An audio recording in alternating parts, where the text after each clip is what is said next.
ನಮಸ್ಕಾರ ಆತ್ಮೀಯ ವೀಕ್ಷಕರಿಗೆ. ನಮ್ಮೆಲ್ಲರ ಜೀವನದಲ್ಲಿ ಯಾವುದಾದರೂ ಒಂದು ಚಿಂತೆ ಯಾವಾಗಾದರೂ ಬರ್ತಾನೆ ಇರುತ್ತೆ, ಕಾಡ್ತಾನೆ ಇರುತ್ತೆ. ಹಾಗಾದರೆ ಪ್ರಶ್ನೆ ಏನು? ಚಿಂತೆ ಅಂದರೆ ಏನು ಅನ್ನೋದು ಎಲ್ಲರ ಪ್ರಶ್ನೆ ಆಗಿದೆ. ಚಿಂತೆ ಅವರೆಲ್ಲ ಇರುತ್ತೆ, ಆದರೆ ಚಿಂತೆ ಅಂದರೆ ಏನು ಅನ್ನೋದು ಗೊತ್ತಿರಲ್ಲ ಅಲ್ವಾ? ಸರಳವಾದ ಭಾಷೆಯಲ್ಲಿ ಹೇಳೋದಾದರೆ, ಇನ್ನು ಆಗದೇ ಇರುವಂತಹ ವಿಷಯವನ್ನು ಮನಸ್ಸಿನಲ್ಲಿ ಪುನಃ ಪುನಃ ಯೋಚನೆ ಮಾಡಿಕೊಂಡು ತಲೆ ಕೆಡಿಸ್ಕೊಳ್ಳೋದೇನಿದೆ ಅದೇ ಚಿಂತೆ. ಚಿಂತೆ ಅಂದರೆ ಬೇರೆ ದೊಡ್ಡ ಮೀನಿಂಗ್ ಏನೂ ಇಲ್ಲ. ನಮ್ಮ ಮನಸ್ಸು ಯಾವಾಗಲೂ ಭವಿಷ್ಯದ ಬಗ್ಗೆ ಊಹಿಸ್ತಾನೆ ಇರುತ್ತೆ ಅಲ್ವಾ? ಈ ಕೆಲಸ ಆಗದಿದ್ದರೆ, ನಾನು ಇದರಲ್ಲಿ ವಿಫಲನಾದರೆ ಜನ ಏನು ಅಂದ್ಕೋತಾರೆ? ಇಂತಹ ಪ್ರಶ್ನೆಗಳು ನಮ್ಮ ಮನಸ್ಸಿನಲ್ಲಿ ಸುತ್ತಾಡುತ್ತಾ ಇರುತ್ತೆ.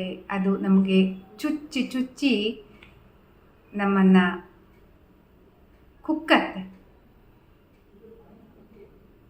ಸತ್ಯ ಏನಪ್ಪ ಅಂತ ಅಂದರೆ, ಚಿಂತೆ ಮಾಡೋದ್ರಿಂದ ಸಮಸ್ಯೆ ಖಂಡಿತ ಕಡಿಮೆ ಆಗಲ್ಲ.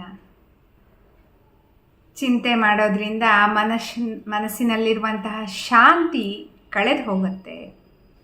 ಇದನ್ನು ನಾವು ನೆನ್ಪಿಟ್ಕೋಬೇಕು. ನನಗೆ ಚಿಂತೆ ಟೆನ್ಷನ್ ಅಲ್ಲ, ಇದರಿಂದ ನನಗೇನು ಸಿಗತ್ತೆ ಚಿಂತೆಯಿಂದ ಅನ್ನೋದ್ರ ಕಡೆಗೆ ಗಮನ ಹರಿಸಬೇಕು. ಚಿಂತೆ ನಿಧಾನವಾಗಿ ನಮ್ಮ ಶಕ್ತಿಯನ್ನು ಕಸಿದುಕೊಳ್ಳುತ್ತೆ. ಮತ್ತು ಚಿಂತೆ ಅನ್ನೋದು ನಮ್ಮ ಗಮನವನ್ನು, ಸಂತೋಷವನ್ನು ಮತ್ತು ಆತ್ಮವಿಶ್ವಾಸವನ್ನು ಕುಗ್ಗಿಸಿಬಿಡತ್ತೆ. ಚಿಂತೆ ಅನ್ನೋದು ಸುಲಭ ಪದ ಆಗಿರ್ಬೋದು, ಆದರೆ ಅದರ ಒಳಗೆ ಇಳಿದು ನೋಡಿದರೆ ನಮ್ಮ ತನವನ್ನೇ ನಾವು ಕಳೆದುಕೊಂಡ್ಬಿಡ್ತೀವಿ. ಆದ್ದರಿಂದ ಚಿಂತೆ ಕಡಿಮೆ ಮಾಡೋದಕ್ಕೆ 3 ಸರಳವಾದ ಮಾರ್ಗಗಳನ್ನು ನೋಡೋಣ.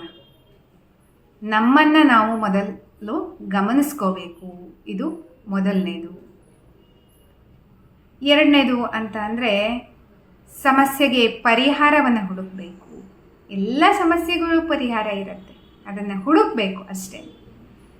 ಮೂರನೇದು, ನಮ್ಮ ಮೇಲೆ ನಾವು ನಂಬಿಕೆ ಇಟ್ಕೋಬೇಕು. ಇದನ್ನೆಲ್ಲ ನಾವು ಅನುಸರಿಸ್ತಾ ಹೋದರೆ ನಮ್ಮ ಚಿಂತೆಯನ್ನು ನಿವಾರಣೆ ಮಾಡಿಕೊಳ್ಳೋದಕ್ಕೆ ನಮಗೆ ಮಾರ್ಗ ಸಿಕ್ಕೇ ಸಿಗತ್ತೆ. ಯಾಕಂದರೆ ಜೀವನದಲ್ಲಿ ಎಲ್ಲವೂ ನಮ್ಮ ನಿಯಂತ್ರಣದಲ್ಲಿ ಇರೋದಿಲ್ಲ, ಆದರೆ ನಮ್ಮ ಮನಸ್ಸಿನ ಶಾಂತಿ ಮಾತ್ರ ನಮ್ಮ ನಿಯಂತ್ರಣದಲ್ಲಿದೆ. ಹಾಗಾಗಿ ಚಿಂತೆಗೆ ಸಮಯ ಕೊಟ್ಟು ವ್ಯರ್ಥ ಮಾಡೋದಕ್ಕಿಂತ ಶಾಂತ ಮನಸ್ಸಿನಿಂದ ಬದುಕಿನ ಬಂಡಿಯನ್ನು ಮುಂದೆ ಸಾಗಿಸುವಂಥದ್ದು ಬಹಳ ಮುಖ್ಯವಾಗಿರೋದು ವೀಕ್ಷಕರೇ. ಈ ಮಾತುಗಳು ನಿಮಗೆ ಇಷ್ಟ ಆದರೆ ಕಮೆಂಟ್ ಸೆಕ್ಷನ್ನಲ್ಲಿ ಕಮೆಂಟ್ ಮಾಡಿ ನಿಮ್ಮ ಅನಿಸಿಕೆಗಳನ್ನು.